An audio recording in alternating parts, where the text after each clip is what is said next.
नमस्कार दोस्तों, कैसे हो आप सब। हम अपनी इस वीडियो सीरीज़ में एमपीपीएससी यूनिट 9 की सूचना एवं संचार प्रौद्योगिकी टॉपिक को कवर कर रहे हैं। ज़्यादा इंट्रोडक्शन में टाइम ख़राब नहीं करते हैं, सिर्फ इतना कहेंगे, यदि आपको हमारा वीडियो आपके एग्ज़ाम की तैयारी में सहायता प्राप्त करता है तो अधिक से अधिक संख्या में आप हमारे इस वीडियो को सपोर्ट करें, क्योंकि हम अपना कीमती समय इस वीडियो में आपके लिए लगाते हैं। और यदि आपको हमारे वीडियो से लाभ होता है तो आप हमारे वीडियो को सपोर्ट करना अपना नैतिक दायित्व समझें। दोस्तों, पिछले वीडियो में हमने चर्चा करी थी ऊर्जा बैंड तक। इस वीडियो से हमें शुरू करना है चालकता के आधार पर पदार्थ कितने प्रकार के होते हैं। तो दोस्तों, हम सभी जानते हैं चालकता के आधार पर पदार्थ को 4 भागों में हम बांट सकते हैं। पहला चालक या कंडक्टर, दूसरा अचालक जिसे इंग्लिश में नॉन कंडक्टर कहते हैं, फिर तीसरा अर्धचालक जिसे सेमी कंडक्टर कहा जाता है, और चौथे नंबर पर अतिचालक जिसे सुपर कंडक्टर कहा जाता है। आपको इन चारों प्रकार के नाम याद रखने हैं। आगे विस्तार से एक एक के बारे में हमें चर्चा करनी है। इसके पहले हम देखते हैं कुछ समाचार के पन्नों से जो यहाँ पर फैक्ट्स निकाल कर आपके सामने प्रस्तुत किए गए हैं। यहाँ पर आपको बताया गया है इलेक्ट्रॉनिक्स और सूचना प्रौद्योगिकी मंत्रालय और सीडेक द्वारा, यहाँ पर 2 संस्थानों की बात की जा रही है। पहला है इलेक्ट्रॉनिक्स और सूचना प्रौद्योगिकी मंत्रालय एवं दूसरा सीडेक। इन दोनों के द्वारा भारत का पहला स्वदेशी सर्वर रुद्र लॉन्च किया गया। आपको यहाँ से क्या याद रखना है, आपके एग्जाम में प्रश्न बनेगा रुद्र क्या है, तब आपको याद रखना है रुद्र भारत का पहला स्वदेशी सर्वर है। क्या है? फर्स्ट स्वदेशी सर्वर है। कौन है? रुद्र है। रुद्र किसने लॉन्च किया? तो आपको ध्यान रखना है आईटी मिनिस्ट्री और सीडेक के द्वारा संयुक्त रूप से इसे लॉन्च किया गया। उम्मीद है इतनी चीज़ें क्लियर होंगी। हम कहाँ पर चर्चा कर रहे थे? हम बात कर रहे थे चालकता के आधार पर पदार्थ के प्रकार की। 4 प्रकार होते हैं: चालक, अर्धचालक, अचालक और अतिचालक, conductor, semiconductor, non conductor और सुपर कंडक्टर। अब एक एक करके विस्तार से हम इनकी चर्चा करने वाले हैं। तो सबसे पहले हम बात करेंगे चालक या कंडक्टर की। दोस्तों, नाम से ही समझ आ रहा है जिन पदार्थों से होकर आवेश का प्रवाह सरलता से होता है उन्हें चालक कहते हैं। चालक उन पदार्थों को कहते हैं जिन पदार्थों से आवेश का प्रवाह दोस्तों सरलता से होता है, उन्हें हम कहते हैं चालक या कंडक्टर। यह ऐसे ठोस पदार्थ होते हैं जिनकी ऊर्जा बैंड संरचना में संयोजकता बैंड आंशिक रूप से भरा होता है। आपको ध्यान रखना है चालक पदार्थों में संयोजकता बैंड आंशिक रूप से भरा होता है यदि इनके ऊर्जा बैंड संरचना की हम बात करें तो। दोस्तों, चालक पदार्थ के उदाहरण हैं सभी धातुएं, अम्ल, क्षार, लवण के जलीय विलयन, मानव शरीर आदि। आपको यहाँ पर देखना है या ध्यान रखना है जो ह्यूमन बॉडी होती है, जो हमारा शरीर है, वह भी एक कंडक्टर की भांति कार्य करता है। इसके अलावा दोस्तों सभी धातुएं, अम्ल, क्षार, लवण के जलीय विलयन, ये सभी भी कंडक्टर की भूमिका में आते हैं। उम्मीद है इतनी चीज़ें क्लियर होंगी। फिर बात करते हैं अचालक या नॉन कंडक्टर की। दोस्तों, जिन पदार्थों से होकर आवेश का प्रवाह नहीं होता उन्हें हम अचालक या कुचालक कहते हैं। दोस्तों, यह ऐसे ठोस पदार्थ होते हैं जिनकी ऊर्जा बैंड संरचना में संयोजकता बैंड पूरी तरह से भरा होता है। ध्यान रखें दोस्तों, अचालक या कुचालक की ऊर्जा बैंड संरचना में जो संयोजकता बैंड होता है वह पूरे तरीके से भरा होता है। इनके उदाहरण हैं लकड़ी, रबर, कागज, अभ्रक, शुद्ध आसुत जल। दोस्तों, वे सभी पदार्थ जिनमें विद्युत प्रवाह नहीं होता। आपने देखा होगा जब भी आप कोई लाइट का काम करते हैं तो या तो आप चप्पल को पहन लेते हैं जो कि रबर की बनी हुई होती है, या आप किसी लकड़ी की चेयर पर खड़े हो जाते हैं। क्यों? क्योंकि इनसे विद्युत का प्रवाह नहीं होता, आपके लिए अर्थिंग नहीं मिलती और आप में विद्युत का जो सर्किट है वो पूरा नहीं हो पाता, इसलिए आपको झटका नहीं लगता। क्योंकि ये सारे विद्युत के कुचालक या अचालक होते हैं। उम्मीद है इतनी चीज़ें आपको क्लियर होंगी। आपके एग्जाम में सीधा इनसे प्रश्न आ सकता है, निम्न में से कौन सा अचालक या कुचालक का उदाहरण है? तो इतनी व्यवहारिक समझ आपको आपके एग्जाम के दृष्टिकोण से रखनी होगी। फिर बारी आती है अर्धचालक की या सेमीकंडक्टर की। तो दोस्तों जिन पदार्थ में चालक और अचालक होना चाहिए दोस्तों, यहाँ पर इन दोनों के गुण मौजूद होते हैं, उन्हें हम अर्धचालक कहते हैं। दोस्तों यहाँ पर आप अचालक कर लें या कुचालक कर लें। तो ध्यान रखें, वे पदार्थ जिनमें चालकता एवं कुचालकता दोनों के गुण मौजूद होते हैं उन्हें अर्धचालक कहा जाता है। दोस्तों यह ऐसे ठोस पदार्थ होते हैं जिनकी विद्युत या जिनकी ऊर्जा बैंड संरचना में कुचालकों जैसी स्थितियां पाई जाती हैं, या सीधे शब्दों में कहें कि इनकी ऊर्जा बैंड संरचना कुचालकों की तरह होती है। ध्यान रखें दोस्तों, परम शून्य ताप पर अर्धचालक संयोजकता बैंड पूरी तरह से भरा हुआ होता है। आपको इस बात को ध्यान रखना है। सीधा प्रश्न आएगा कि किस स्थिति में जो अर्धचालक होते हैं उनका संयोजकता बैंड पूरी तरीके से भरा होता है, तब आपको ध्यान रखना है परम शून्य ताप पर जो अर्धचालक होते हैं उनका संयोजकता बैंड पूर्णतः भरा होता है। इसके उदाहरण की यदि हम बात करें तो दोस्तों अर्धचालक के उदाहरण में सिलिकॉन, जर्मेनियम, कैडमियम आदि आते हैं। आपको इनके नाम बहुत ही आवश्यक रूप से ध्यान रखने हैं। आपके एग्जाम के दृष्टिकोण से इनके उदाहरण काफ़ी ज़्यादा महत्वपूर्ण होते हैं। फिर बारी आती है अतिचालक की। तो दोस्तों अतिचालक वैसे पदार्थ होते हैं जिनमें अति निम्न ताप पर धारा प्रवाहित करने पर धारा बिना प्रतिरोध के बहती है, उन्हें अतिचालक कहते हैं। तो दोस्तों अतिचालक पदार्थ में क्या होता है? बहुत ही लो टेम्परेचर पर अति निम्न ताप पर क्या होता है? जो विद्युत धारा है, जो इलेक्ट्रिसिटी है, वह बिना किसी रेजिस्टेंस के, बिना किसी प्रतिरोध के प्रवाहित होती है। ऐसे पदार्थों को हम क्या कहते हैं? ऐसे पदार्थों को अतिचालक या सुपर कंडक्टर कहा जाता है।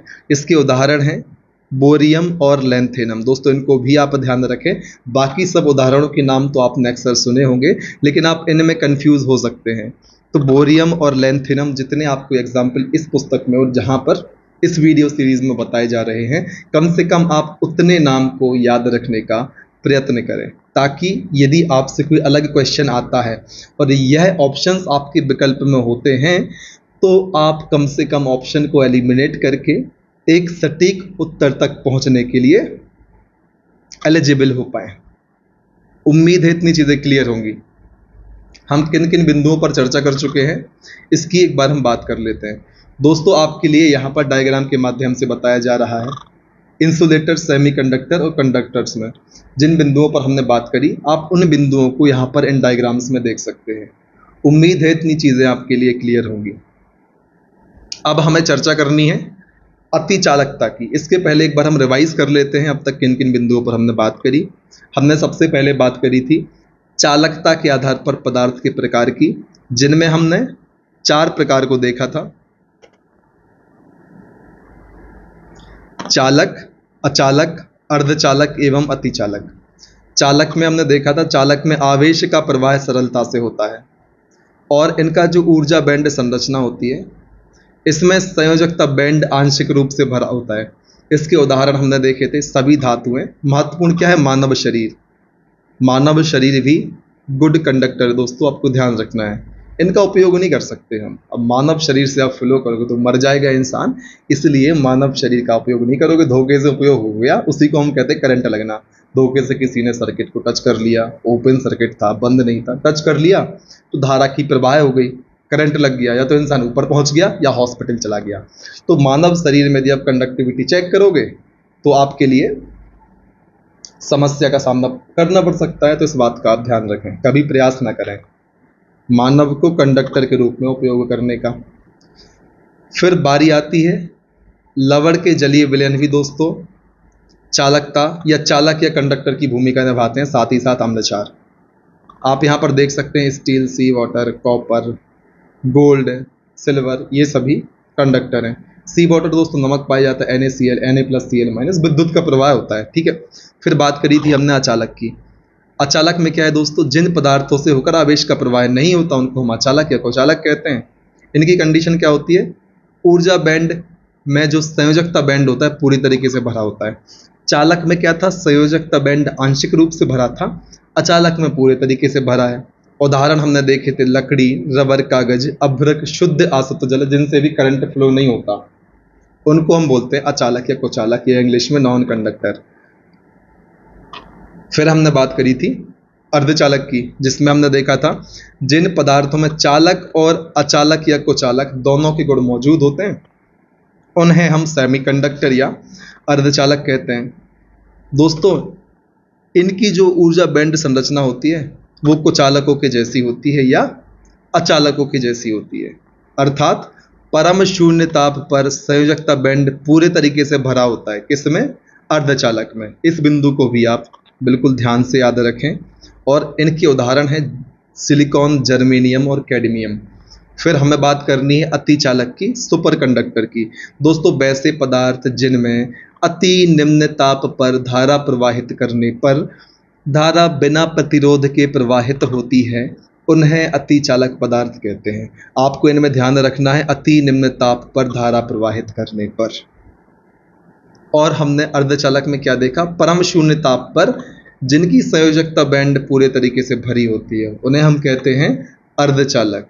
लेकिन अतिचालक क्या है दोस्तों, वे पदार्थ जिनमें अति निम्न ताप पर या बहुत कम ताप पर धारा प्रवाहित करने पर उनमें धारा बिना प्रतिरोध के, बिना रेजिस्टेंस के प्रवाहित होती है, उन्हें हम अतिचालक कहते हैं। उदाहरण में हमने देखा बोरियम, लैंथेनम आदि। उम्मीद है इतनी चीज़ें क्लियर होंगी। इसके बाद हमें बात करनी है अतिचालकता क्या होती है, सुपर कंडक्टिविटी किसे कहते हैं। तो चलिए शुरुआत करते हैं। दोस्तों कम ताप पर पदार्थ की प्रतिरोधकता के एकाएक शून्य हो जाने की घटना को अतिचालकता कहते हैं। और जिन पदार्थों में यह घटना घटित होती है उन्हें अतिचालक कहते हैं, जैसे कि हमने ऊपर देखा बोरियम और लैंथेनम। तो ध्यान रखें, कम ताप पर पदार्थ की जो प्रतिरोधकता होती है उसका एकाएक शून्य हो जाने को अतिचालकता कहते हैं। और अतिचालकता की खोज किसने की थी, तो दोस्तों वैज्ञानिक कैमरलिंग ओन्स ने की थी। कहाँ के वैज्ञानिक थे, नीदरलैंड के वैज्ञानिक थे। कब खोज की थी, 1911 में खोज की थी। अब आपको यदि नाम याद रखने में दिक्कत है तो हम निमोनिक्स की सहायता से याद रखने की कोशिश करते हैं।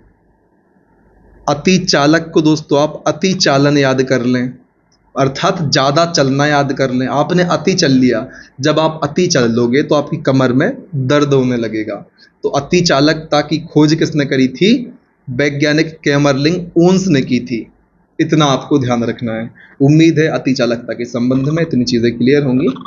अति सूक्ष्म ताप या बहुत कम ताप पर पदार्थ की प्रतिरोधकता का एकाएक शून्य हो जाने की घटना को अतिचालकता कहते हैं। और जिन पदार्थों में यह घटना देखी जाती है उन्हें अतिचालक कहते हैं। उदाहरण हमने पढ़े हुए थे। अब बात करते हैं अतिचालकता के उपयोग की। तो कैसे हम इनको उपयोग में ले सकते हैं, प्रबल विद्युत चुंबक बनाने में हम अतिचालकता का उपयोग कर लेते हैं। हाई स्पीड कंप्यूटर बनाने में, विद्युत पावर भेजने में, उच्च ऊर्जा युक्त कणों की भौतिकी शोध में हम अतिचालकता का उपयोग करते हैं। आपको 2-3 पॉइंट याद रखने हैं। प्रबल विद्युत चुंबक बनाने में, हाई स्पीड कंप्यूटर बनाने में, इनमें हम किसका उपयोग करते हैं, अतिचालकता का उपयोग करते हैं। उम्मीद है इतनी चीज़ें क्लियर होंगी। फिर हमें बात करनी है अलग अलग उपकरण और उनकी आवृत्ति की। तो सबसे पहले हम बात करते हैं ब्लूटूथ। दोस्तों आप इनको ध्यान रखें, पीएससी में पहले इस प्रकार से प्रश्न पूछा जा चुका है, तो आपकी जिम्मेदारी बनती है ध्यान से आप इनको सुने और याद रखने का प्रयास करें। ब्लूटूथ दोस्तों, इसका प्रसारण 2.4 से 2.8 गीगाहर्ट्ज के बीच आपको ध्यान रखना है। इसी प्रकार से दोस्तों वाईफाई 2.4 से 5 गीगाहर्ट्ज़ आपको ध्यान रखना है।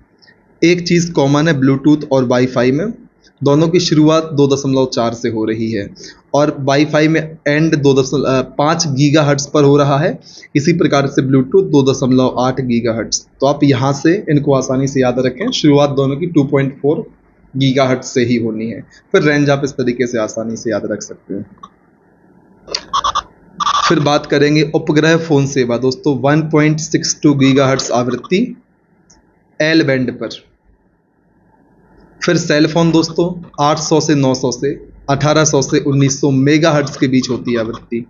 फिर शॉर्ट वेव की दोस्तों 2.3 से 30 मेगाहर्ट्ज़ तक। फिर AM, FM और टीवी की यदि हम बात करें तो AM में दोस्तों 0.5 से 1.5 मेगाहर्ट्ज़ AM का फुल फॉर्म, FM का फुल फॉर्म और टीवी का फुल फॉर्म आप हमें कमेंट सेक्शन में बताने की कृपा कर दें, अपने ऊपर कृपा करें, ठीक है। AM की आवृत्ति 0.5 से 1.5 मेगाहर्ट्ज़, FM की आवृत्ति दोस्तों 88 से 108 मेगाहर्ट्ज़। आपने देखा होगा FM चैनल होता है 92.3 रेडियो FM वगैरह वगैरह जो भी होते हैं XYZ, आपने देखा होगा 88 से 108 MHz तक इनकी आवृत्ति होती है। फिर टीवी दोस्तों 7 से 13 से लेकर 175 से 215 मेगाहर्ट्ज़ तक इनकी आवृत्ति होती है। उम्मीद है इतनी चीज़ें क्लियर होंगी। ब्लूटूथ, वाईफाई, FM, टीवी, इनका आप आवश्यक रूप से ध्यान रखें। फिर हमें बात करनी है मेसनर इफेक्ट की। मेसनर प्रभाव क्या होता है? तो दोस्तों शून्य प्रतिरोधकता के अलावा अति चालकता की दशा में पदार्थ के भीतर चुंबकीय क्षेत्र भी शून्य हो जाता है, जिसे मेसनर प्रभाव कहा जाता है। ध्यान रखें दोस्तों, अति चालकता की जब स्थिति उत्पन्न होती है अति न्यूनताप पर, तब प्रतिरोधकता तो शून्य होती है, साथ ही साथ चुंबकीय क्षेत्र भी शून्य हो जाता है। और इस चुंबकीय क्षेत्र के शून्य होने की जो घटना है या जो परिस्थिति है उसे कहा जाता है मेसनर प्रभाव। अब जब आपके एग्जाम में मेसनर प्रभाव आएगा और आपने इतना सुन बस लिया होगा तो कम से कम आप इतना आभास तो लगा ही लेंगे कि इसका संबंध चुंबकीय क्षेत्र की शून्यता से है, या कम से कम चुंबकीय क्षेत्र का अनुमान तो आप लगा ही लेंगे।